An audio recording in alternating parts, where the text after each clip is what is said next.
বিশ্বকাপে মিশরের বিতর্কিত বিদায়ের রেশ এবার পৌঁছে গেছে যুক্তরাষ্ট্রের রাজনীতিতেও। আর্জেন্টিনার বিপক্ষে শেষ ষোলোর নাটকীয় হারের পর রেফারিং নিয়ে যখন তীব্র বিতর্ক চলছে, তখন নিউ ইয়র্ক সিটির মেয়র জোহরান মামদানি প্রকাশ্যে মন্তব্য করেছেন, মিশরের সাথে ডাকাতি করা হয়েছে। তার এই মন্তব্য বিশ্বকাপের বিতর্কে নতুন মাত্রা যোগ করেছে। মঙ্গলবার শেষ ষোলোর ম্যাচে আর্জেন্টিনার কাছে ৩-২ গোলে হারের পর থেকেই মিশরে ম্যাচ পরিচালনা এবং ভিডিও অ্যাসিস্ট্যান্ট রেফারি VAR ব্যবহারের সমালোচনা শুরু হয়। পরে মিশর ফুটবল অ্যাসোসিয়েশন EFA রেফারির সিদ্ধান্ত নিয়ে আনুষ্ঠানিকভাবে ফিফার কাছেও অভিযোগ জানায়।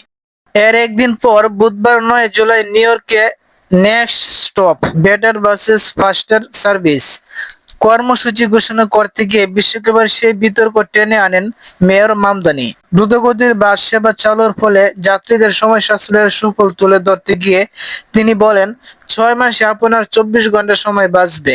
পরিবারের সঙ্গে সকালের নাস্তা করতে পারবেন, সন্তানের খেলায় উপস্থিত থাকতে পারবেন, আর বন্ধুদের সঙ্গে একমত হতে পারবেন যে গতকাল মিশরকে ছিনতাই করা হয়েছে। সবকিছুর ঊর্ধ্বে এটি নিউ ইয়র্কবাসীর কাছে তাদের মূল্যবান সময় ফিরিয়ে দেবে। সো ফ্রেন্ডস, আপনার কি মনে হয় মিশর এবং আর্জেন্টিনার ম্যাচে এই ঘটনা কি সত্যি? মিশরকে কি আসলে অন্যায়ভাবে হারিয়ে দেওয়া হয়েছে? অবশ্যই আপনার গুরুত্বপূর্ণ মতামত এই ভিডিওর কমেন্টে লিখে যাবেন। ভিডিওটি ভালো লাগলে লাইক দিবেন আর চ্যানেলটিকে সাবস্ক্রাইব করে পাশে থাকবেন। যারা ফেসবুক থেকে দেখছেন তারা পেজটি ফলো করতে কিন্তু ভুলবেন না। ধন্যবাদ। সবাই ভালো থাকবেন, সুস্থ থাকবেন। আল্লাহ হাফেজ।